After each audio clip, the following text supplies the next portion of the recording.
Red టీవీలో మీ వ్యాపార ప్రకటనల కోసం ఈ నంబర్ని సంప్రదించండి 6281747728. హాయ్ హలో నమస్తే, నేను మీ Gopi. Welcome back to Red TV. ఈరోజు మనతో వచ్చేసి సీనియర్ జర్నలిస్ట్ భరద్వాజ్ గారు ఉన్నారు. సార్ నమస్తే. సార్ నమస్తే సార్. మనం చూస్తున్నాము ఆంధ్రప్రదేశ్లో రాజకీయాలు బాగా రసవత్తరంగా వేడిగా ఉన్నాయి. ఇందులో భాగంగా జనసేన పార్టీ అధినాయకుడైన పవన్ కళ్యాణ్ గారు ఎక్కడి నుంచి పోటీ చేస్తున్నారనే ఒక గందరగోళం అయితే ఉంది. కొంతమంది పిఠాపురం అంటున్నారు, కొంతమంది కాకినాడ ఎంపీగా పోటీ చేస్తా అంటున్నారు, మరి కొంతమంది గాజువాక నుంచి ఎమ్మెల్యేగా కంటెస్ట్ చేస్తా అంటున్నారు. అసలు ఎక్కడి నుంచి పోటీ చేస్తారనుకుంటున్నారు సార్? అంటే ఎమ్మెల్యేగా పోటీ చేస్తాడా, ఎంపీగా పోటీ చేస్తాడా అనే గందరగోళం కూడా ఒకటి నడుస్తోంది కదా. ముందు ఆయన ఎమ్మెల్యేగా పోటీ చేయదలుచుకున్నాడా, శాసనసభకి వెళ్ళదలుచుకున్నాడా, పార్లమెంట్కి వెళ్ళదలుచుకున్నాడా అనేది తేలాలి ముందు. దానికి సంబంధించిన ఒక క్లారిటీ జనసేన నుంచి రావాలి. ఇప్పుడు చెప్తున్నటువంటి అంటే భీమవరం నుంచి పోటీ చేస్తాడా, లేకపోతే గాజువాక నుంచి పోటీ చేస్తాడా, కాకినాడ పార్లమెంటు స్థానం నుంచి పోటీ చేస్తాడనే ప్రచారం కూడా నడుస్తోంది.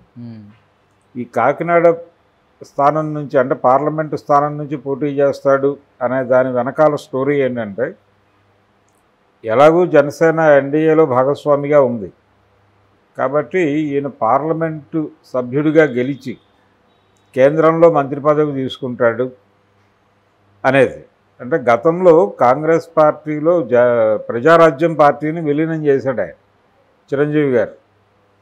ఆ విలీనం చేసిన సందర్భంగా ఆయనకి రాజ్యసభ సభ్యత్వము అలాగే కేంద్రంలో మంత్రి పదవి ఇచ్చారు. అప్పటికి ఎమ్మెల్యే ఆయన ఇక్కడ రిజైన్ చేసి వెళ్ళిపోయాడు అక్కడికి. ఇప్పుడు పవన్ కళ్యాణ్కి కూడా దాదాపు అలాంటి సన్మానమే జరగబోతోంది. అయితే ఆ రోజున కాంగ్రెస్ పార్టీ చేసింది ఆయనకి, ఈ రోజున బీజేపీ చేయబోతోంది పవన్ కళ్యాణ్కి అనేది వినిపిస్తున్న మాట. అంటే ఈయన పార్లమెంటుకి గెలిచి కేంద్ర క్యాబినెట్లో సహాయ మంత్రో ఏదో ఒకటి ఒక మంత్రి పదవి తీసుకుని ఢిల్లీ నుంచి రాజ్యం చేయబోతున్నాడు పవన్ కళ్యాణ్ అనేటువంటి ఒక ప్రచారం కూడా జరుగుతోంది ప్యారలల్గా. అయితే తన మనసులో ఉన్న మాట అయితే అసెంబ్లీలోకి వెళ్ళాలని అనుకుంటున్నాడు అతను బలంగా. అంటే ఈ మధ్యకాలంలో ఆయన మాట్లాడుతున్న మాటలన్నీ కూడా అసెంబ్లీలోకి వెళ్ళే పర్స్పెక్టివ్తోనే మాట్లాడుతున్నాడు. పార్లమెంటుకి వెళ్ళాలి, జాతీయ స్థాయిలో అక్కడ కేంద్ర క్యాబినెట్లో చోటు, దీని గురించి ఆయన ఊహిస్తున్నట్టుగా మనకు ఎక్కడా లేదు. కానీ బయట సర్క్యులేషన్లో ఉన్నటువంటి వార్తలు. ఇంకొక వార్త కూడా ఉంది, జనసేన పూర్తి స్థాయిలో అంతర్ధానం కాబోతోంది, అది బీజేపీలో అంతర్భాగం కాబోతోంది. ఆ రోజున ప్రజారాజ్యం ఎలాగైతే కాంగ్రెస్లో విలీనమైందో జనసేన కూడా బీజేపీలో విలీనమయ్యేటువంటి ఛాన్సెస్ ఉన్నాయి అనేది కూడా సర్క్యులేషన్లో ఉంది. ఈ వార్తలని సర్క్యులేషన్లో పెట్టడంలో వైసీపీ పాత్ర కూడా బలంగా ఉండొచ్చు. ఎందుకంటే వాళ్ళు పవన్ కళ్యాణ్ని టార్గెట్ చేస్తూ పొత్తులు ఖరారైన క్షణం నుంచి ఆ ప్రయత్నంలో ఉన్నారు. చంద్రబాబు, పవన్ కళ్యాణ్ అలాగే బీజేపీ, మోడీ, వీళ్ళ ముగ్గురు కలిసి ఒకే వేదిక మీద కనిపించబోతున్నారు. ఇవి ఎప్పుడైతే వినిపించడం మొదలైందో, గతంలో చంద్రబాబు మోడీ మీద చేసినటువంటి రకరకాల వ్యాఖ్యలన్నీ కూడా గుదిగుచ్చి ఒక అరగంట నిడివి వచ్చేటువంటి ఒక వీడియో తయారు చేసి దాన్ని సర్క్యులేషన్లో పెట్టారు వైసీపీ సోషల్ మీడియా శక్తులు. అది జనం చూస్తున్నారు. అంటే జనంలోకి చంద్రబాబు తత్వాన్ని ఇంజెక్ట్ చేసేటువంటి ప్రయత్నం. చంద్రబాబు నమ్మదగని వ్యక్తి, ఈ రోజున పొత్తు పెట్టుకున్నాడు కానీ ఇప్పుడు ఎవరితో అయితే పొత్తు పెట్టుకున్నాడో వాళ్ళని దారుణంగా తిట్టాడు, ఇప్పుడు పొత్తు పెట్టుకున్నాడు, రేపు పొద్దున ఏదన్నా జరగకూడదు జరిగితే మళ్ళీ ఇలాగే తిడతాడు అనేది జనంలోకి పంపు చేయడం కోసం ఆ ప్రయత్నం చేస్తున్నారు. అలాగే పవన్ కళ్యాణ్ని కూడా రెడిక్యూల్ చేస్తూ వీడియోలు వస్తున్నాయి. ఈ రెడిక్యూల్ చేస్తూ వస్తున్నటువంటి వీడియోల్లో ఆయన గతంలో లోకేష్ మీద అలాగే చంద్రబాబు మీద చేసినటువంటి విమర్శలన్నీ గుదిగుచ్చి ఒక వీడియో అదొకటి సర్క్యులేషన్లో ఉంది. దాంతోపాటు పవన్ కళ్యాణ్లో ఉన్నటువంటి ఒక రకమైన దాన్ని ఏమిటంటారు, ఒక నిలకడలేని తత్వం, ఒక స్టాండ్ ఉండదు అతనికి, నిలకడ ఉండదు. తన స్వార్థం కోసం ఏం చేయడానికైనా సిద్ధపడిపోతాడు, ఎవరితోనైనా కలుస్తాడు. అతనికి ఒక నాయకుడి లక్షణాలు లేవు.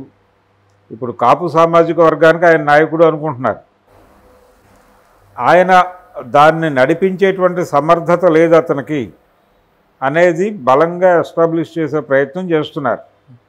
అందులో భాగంగానే ఈ కన్ఫ్యూజన్ కూడా క్రియేట్ చేస్తున్నారు.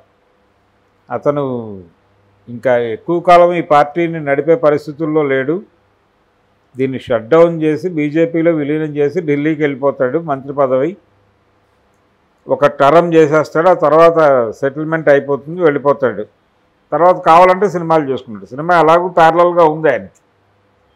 కాబట్టి రాజకీయం అనేది సక్సెస్ఫుల్ బిజినెస్గా మార్చడం కోసం ఈ ప్రయత్నం చేస్తున్నాడు అనే యాంగిల్లో ఒక సర్క్యులేషన్ ఉంది.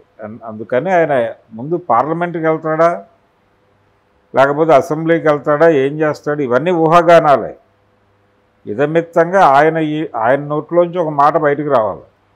నా ఉద్దేశంలో అయితే ఆయన సాధ్యమైనంత వరకు అసెంబ్లీకి వెళ్ళే ప్రయత్నమే చేస్తాడు. పార్టీని విలీనం చేసే ప్రయత్నం చేయడు, కానీ అలా ఉంటుంది. ప్రజారాజ్యాన్ని విలీనం చేయటం మీద కూడా ఆయనకి వ్యతిరేకత ఉంది ఆ రోజున పవన్ కళ్యాణ్. అంటే అదొక స్పెషల్ ఎంటిటీగా అలా ఉంచితే బాగుండేది.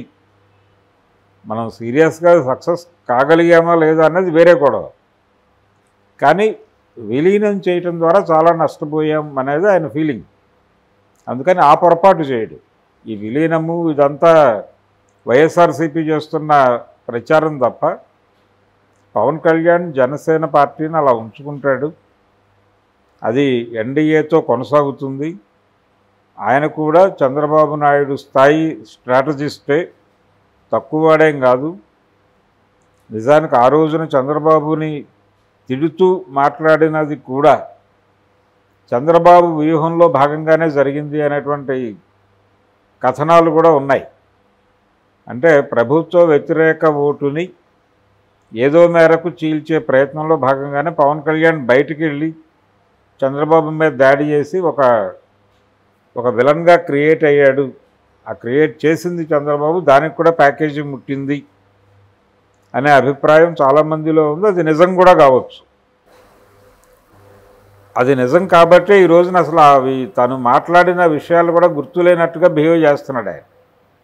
ఏ మాత్రము ఒకప్పుడు నేను ఇదే మనిషిని తిట్టాను అని ఆ స్పృహ ఉన్నట్టుగా కనిపించడు పవన్ కళ్యాణ్ చంద్రబాబును కలిసినప్పుడు.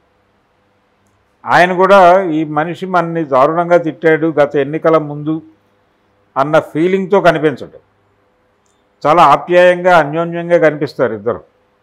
ఈ కనిపించడం వలన అదేదో లోపాయికారి ప్రోగ్రామే, ఆ ప్రోగ్రామ్కి కూడా ఏదో ప్యాకేజీ ముట్టుంటుంది పవన్ కళ్యాణ్కి అని అనిపిస్తుంది. అనిపించే విధంగా వాళ్ళ కదలికలు ఉంటాయి, వాళ్ళ బాడీ లాంగ్వేజ్ ఉంటుంది. అందుకని ఆయన జనసేన పార్టీని అలాగే ఉంచుతాడు. ఖచ్చితంగా అసెంబ్లీకే పోటీ చేస్తాడు. ఓకే, అది ఎక్కడి నుంచైనా చేయొచ్చు. అంటే సేఫ్ గేమ్ ఆడే ప్రయత్నం చేస్తున్నాడు ఆయన. ఖచ్చితంగా గెలిచే చోటు ఎంచుకుంటాడు. జనసేన తరఫున తాను గెలవాలి, తనతో పాటు ఇంకో 4-5 గెలిస్తే చాలు అనుకుంటున్నాడు. అంతకు మించి పెద్ద భారీ లక్ష్యాలు ఏం లేవు ఆయనకి. ఈ 24లో ఒక 5 కోసేసినా ఆయన పెద్దగా బాధపడే పరిస్థితుల్లో లేడు బీజేపీ కోసం. తెలుగుదేశం పార్టీ కూడా బీజేపీ జనసేనలకి కలిపి ఒక స్లాట్ అలాట్ చేసే ప్రయత్నం చేస్తోంది. ఆ స్లాట్లో కొంత నష్టపోతాడు పవన్ కళ్యాణ్, దానికి సిద్ధమే అతను. అలా కాదు, నువ్వు బయటకు వచ్చి హీరోలాగా, అంటే ఆయన ఎలాగూ హీరోనే, నువ్వు కొంచెం హీరోయిజం చూపించి అలా మెడ మీద చేతితో రుద్దుకుని ఒక ప్రతీకారంగా బయటకు వచ్చేసి నువ్వు ఇంకేదన్నా చెయ్యి అని చెప్పి చాలామంది మాట్లాడుతున్నారు. కానీ కాపు సామాజిక వర్గం నుంచి ఆ పరిస్థితిలో లేడాయి. ఇది వ్యూహాత్మక రాజకీయం అనే పేరుతో తన ఓట్ బ్యాంకుని సెక్యూర్ చేసుకుంటూ తెలుగుదేశం పార్టీతో చాలా అనునయంగా ప్రయాణం కొనసాగించే ప్రయత్నం బీజేపీ మద్దతుతో చేద్దామనేటువంటి కార్యక్రమంలో ఉన్నాడు ఆయన. ఖచ్చితంగా అసెంబ్లీకి అయితే వెళ్తాడు. అది మాత్రమే కాదు, ఒకవేళ కూటమి గెలిస్తే